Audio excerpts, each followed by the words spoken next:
Hello, how are you? Let's start with information about what's happening in the world. Well, in Iran, at least 3 strong explosions have been reported. There we can see one of them in the background. Supposedly, and this has been difficult to confirm, there are only videos on social media claiming that 3 explosions were heard in the capital, Tehran. So far, there is no official explanation, only videos from the public reporting several explosions at the same time. But for now, there are no details on whether this is some kind of operation, a coincidence, or what happened. According to the circulating images, it is still daylight, and you can hear people commenting about the explosion. But we'll have to wait for the details. We'll need more time to see. But what's striking about all this is that there are several angles. Several videos that have been circulating of these supposed explosions claim that there were at least 3, so we'll wait a bit longer for more details about this situation. Another thing that also stands out in the images that have been seen are the tanks that are coming in, tanks and armored vehicles. A column of Syrian army tanks was seen moving earlier today in Raqqa province, in northern Syria. These are Syrian tanks from the Syrian army right now arriving in the north of that country. Do you also remember this guy, this Iranian? They said he was the first one, right? He was on the list of those who were going to be executed, but they had spared his life. They told him that they were going to wait, that his execution wouldn't be that day, that it would be another day, and all that. Well, it turns out none of that was true. That same day, they executed him, they eliminated him that same day, and now, of course, his family has been informed. According to reports from Fitter Watch, Iran carried out the execution confidentially to permanently cut off unrestricted access, not only to these young men, those who, according to them, were leaders. They claim that despite the comments they made to Trump, and even though Trump believed that they were going to spare Efrain's life, the first protester who was arrested was scheduled to be executed on January 13, and on that same day, he was executed. Since then, the authorities have prevented his family from visiting him, and they are not allowing them to take or claim this person's body. This raised concerns that the regime was hiding executions to avoid international reaction. But what's most concerning is what we're about to see, what's currently circulating in this English media outlet, where they report the following. This international outlet is one of several that are bringing up this information. We're now going to discuss another interesting piece of information I have. According to what British Broadcasting Corporation News reports, it shows the following. Let's listen. I'm a member of the Labour Foreign Policy Group, and I received a report just before we came on air tonight. I should note this isn't verified yet, but I find the report credible. It states the city's prison is overcrowded with detained and arrested protesters. The court halls are filled with families of detainees, and no lawyers are being allowed to defend those who have been arrested. People believe that some kind of toxic chemical substance has been used against protesters. That's the point. They wouldn't be using chemical weapons. I'm sure they're using chemical weapons, according to what this person has as a report. But it's not the only data on the subject. Let's go to this matter. This has been circulating in the last few hours. This idea in which Bill Ramley would have said, as he would have denounced, he had received more information that chemical substances had been used, toxic substances had been used against the same people who were protesting. This congressman who goes out to these media to comment assures that he has information in which it could be given. For understanding that, in effect, they have been using chemical weapons, this British parliamentarian assures that this does well. I'm here. Kurdish sources who assure that they have been the exercise copper.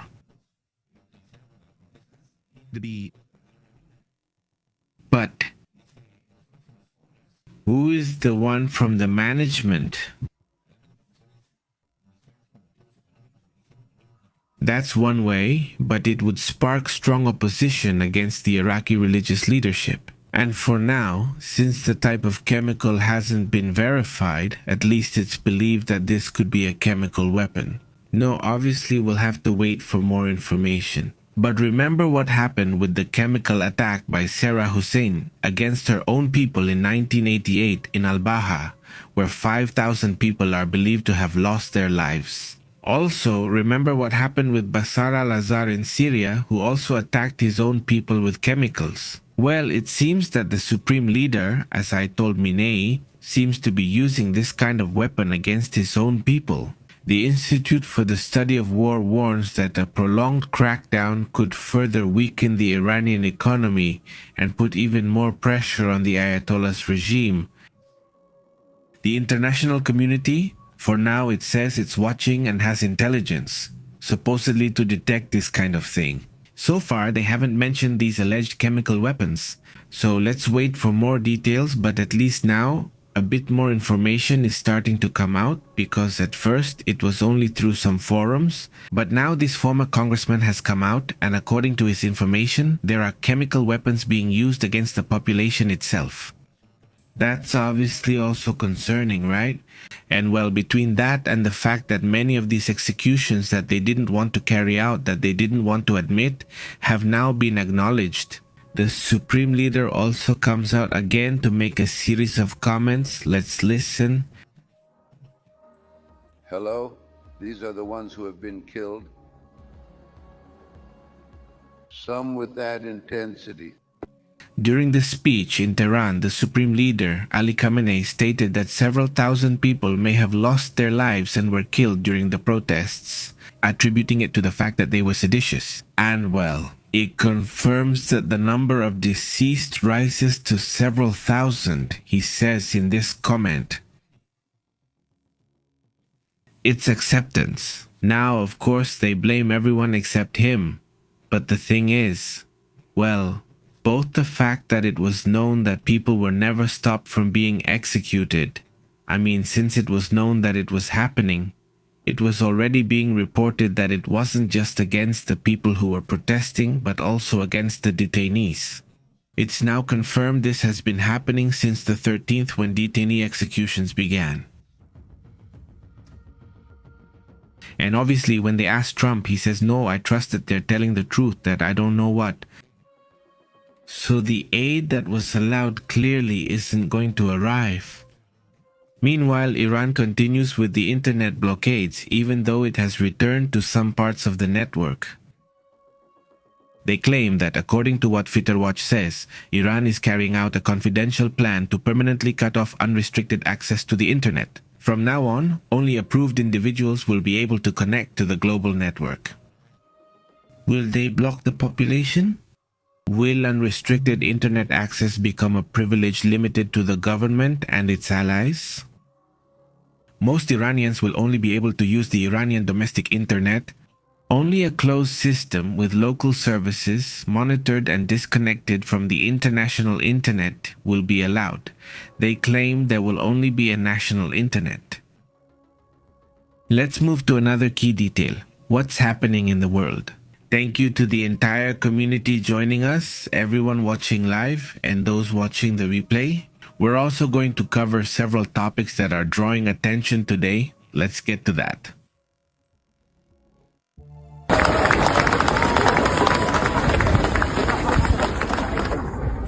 Well, those are some of the protests that have taken place over there in Copenhagen, Denmark, in support of Greenland and for Greenland to continue belonging to Denmark. Obviously, these protests are partly because of what Trump has tried to force, which is the sale or the takeover of Greenland by force.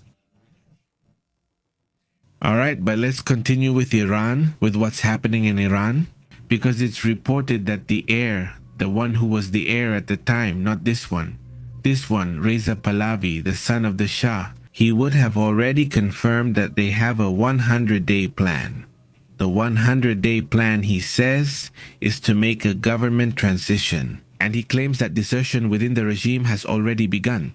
In other words, according to his information, according to his data, there are people from the regime who are already leaving their positions, and there is a capital flight. And that, according to this reappearance he makes, he sends a series of quite interesting messages. He talks about a democratic transition in just 100 days and openly calls for a selective military attack against the Iranian regime.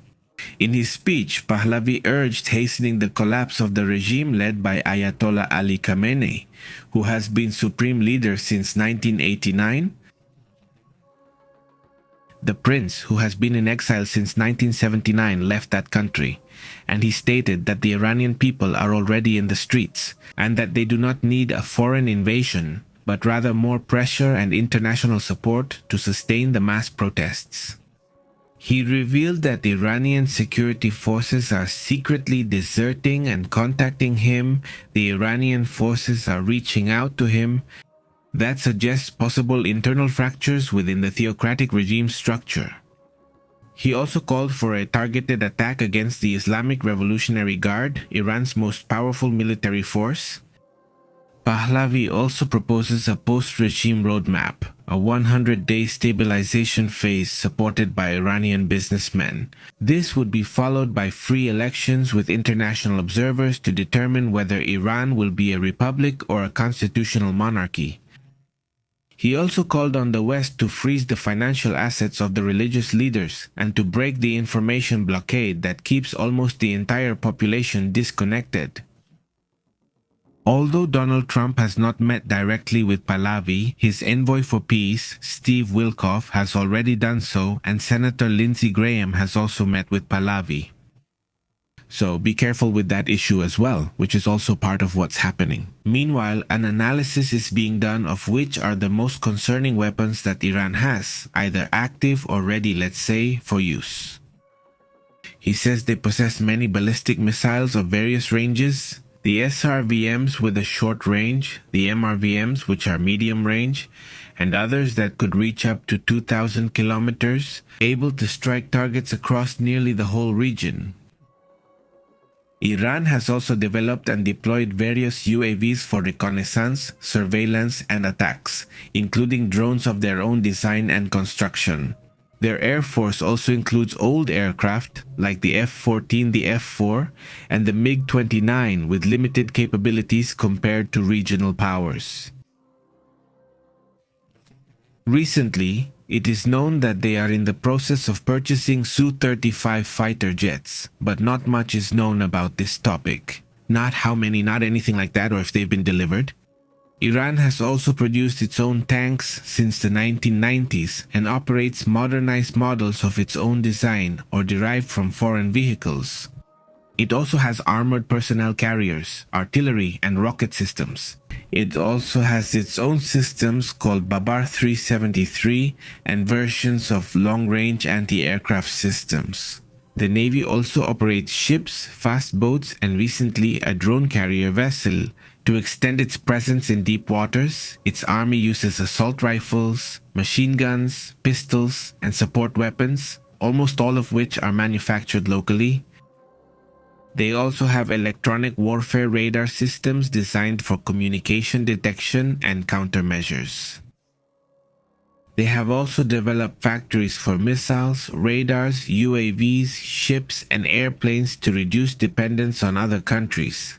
Iran officially does not have nuclear weapons. Regarding chemical weapons, they appear to possess some, but the specific types are unclear. Right now, with these protests going on and accusations of supposed chemical weapons, it's also a topic that will surely be investigated.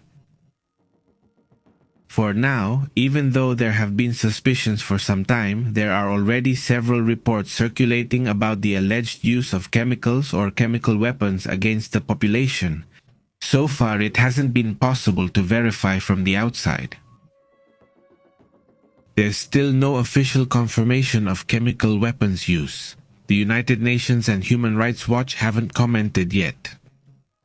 Amnesty International? I also wouldn't know, but waiting to see if some of these organizations that have people on the ground can confirm this situation would also be important. There are several videos and people, including a former congressman, who claim to have confirming information.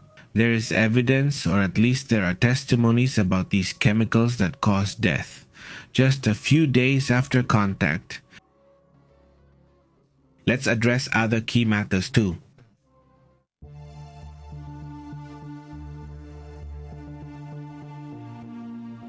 In Southeast Asia, the Chinese regime had deployed ships and planes to monitor a United States destroyer.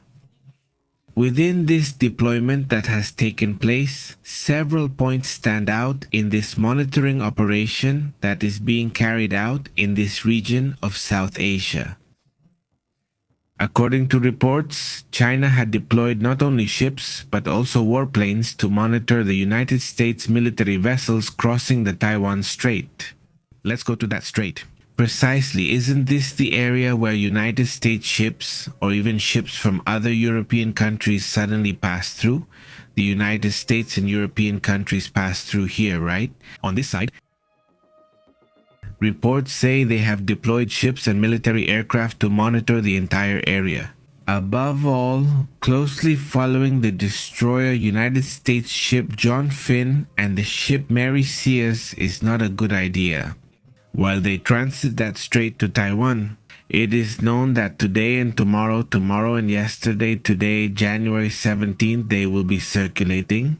The Chinese regime, through Colonel Xu Shanhua, stated that these maneuvers are intended for the movements they make, they say. He says it's to guarantee an effective response, whether it's yes or no, also to these tugs of war, these disputes that exist in that region. Let's move on to another topic.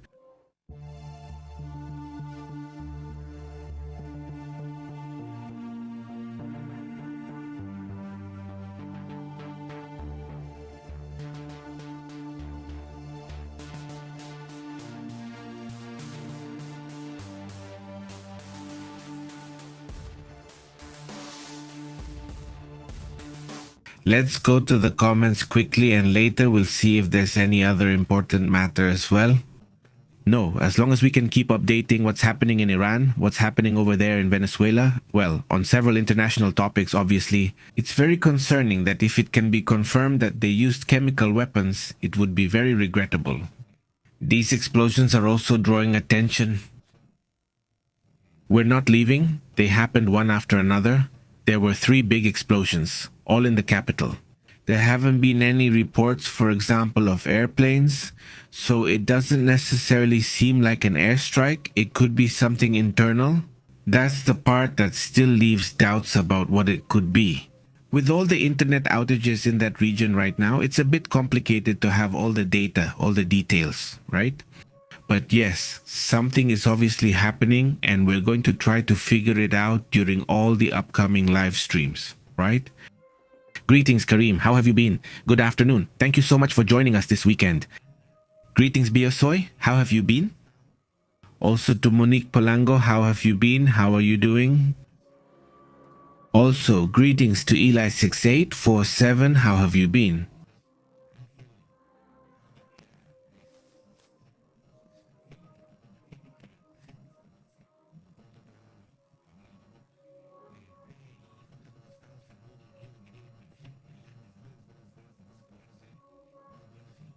I mean, it was like he was supposed to go out every day and give reports, for example, about the protests, right?